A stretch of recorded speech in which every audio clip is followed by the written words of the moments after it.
Paul, Seth and I have both known Frank Wilson for a couple of decades now. Seth, he's an obvious good choice for a guy to take over right now, isn't he? Yeah, I would agree with that. And I think that they highlighted it so well that, like, he gets the people part right. Yeah. And I think him being a leader of men is going to allow him to have some success as their interim head coach. Yeah, look, the only question that people really care about right now is what happens next. Who is the next guy for LSU? We both think LSU will go big game hunting first, right? Yes. They did that when they got Brian Kelly from Notre Dame, and of course they did it with Jay Johnson in baseball. They did it with Kim Mulkey in women's basketball. So if LSU is big game hunting, and that's where they're starting this search, who does that start with? It starts with the guy on screen. That's Lane Kiffin, Ole Miss's head coach.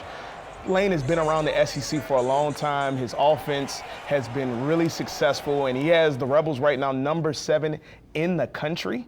And I mean, that offense, the way that they've been able to win since 2022, I believe they're 7th in the nation in wins. And then if we're talking maybe not big fish, but maybe a little bit more dark horse, then who better than John Summerall at Tulane, right? A rising star in the coaching profession who I believe can definitely galvanize guys. We've seen it at Tulane the last couple of years, and maybe he goes right down the road. Yeah, look, to me, it's Lane Kiffin is where I start, right? And for a lot of reasons. One, because he brings an elite offensive coordinator with him because he is that offensive coordinator, Yes. right? And I think he's been a terrific talent evaluator at Ole Miss. His quarterback this year, Trinidad Chambliss, came from Ferris State, had won 2 national championships, and I think Lane Kiffin's done a nice job of managing his budget in the transfer portal and using that to put Ole Miss in the college football playoff hunt. And Trinidad Chambliss was his backup quarterback to start this year, which just tells you how good of an evaluator he is